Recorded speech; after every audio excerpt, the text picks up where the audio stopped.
ঢাকা বিশ্ববিদ্যালয়ের ডাকসু নির্বাচনকে কেন্দ্র করে আবারও সরব শিক্ষাঙ্গন।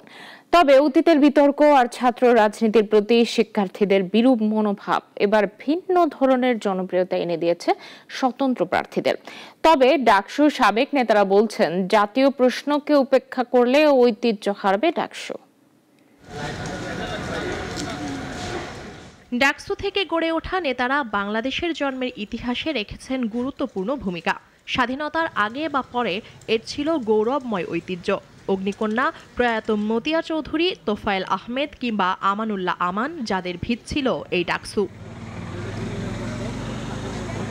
তবে আওয়ামী আমলে দীর্ঘ ১৭ বছর ছাত্র সংগঠন ছাত্রলীগকে নেতিবাচক হাতিয়ার তৈরি করায় শিক্ষার্থীদের মধ্যে ছাত্র রাজনীতি আর বাকি সব রাজনৈতিক দলের ব্যানারে বেড়ে ওঠা সংগঠনগুলোর প্রতিও তৈরি হয়েছে ব্যাপক অনীহা।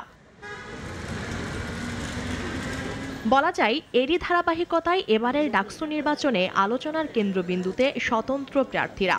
নানা প্রতিশ্রুতির মধ্য দিয়ে তারা শিক্ষার্থীদের আস্থা টানতে পারলেও ভোটে জয়ী হওয়ার সম্ভাবনা নিয়ে সংশয় রয়ে গেছে বলছেন ডাকসুর সাবেক এই নেতা।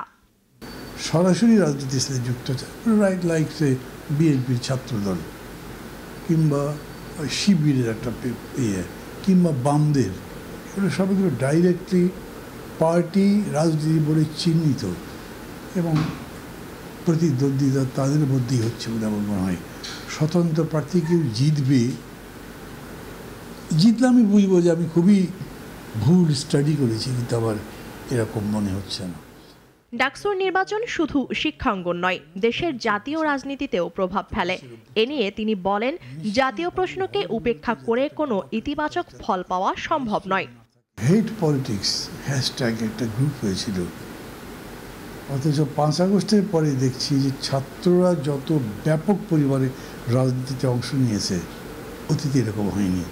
তার মানে ছাত্ররা এখন রাজনীতিতে আগ্রহ হয়েছে এবং তাদেরতে যোগ দিচ্ছে। তারা they have become part of the state administration, adviser হয়েছে তো কয়েকটা।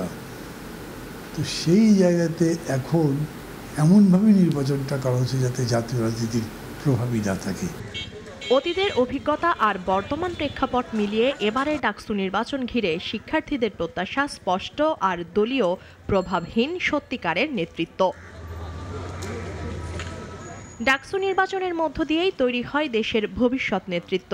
তাই শিক্ষার্থীরা এবার দেখতে চান ভিন্ন ধারার নেতৃত্বের উত্থান। মুনিয়া জুথি, নাগরিক, ঢাকা।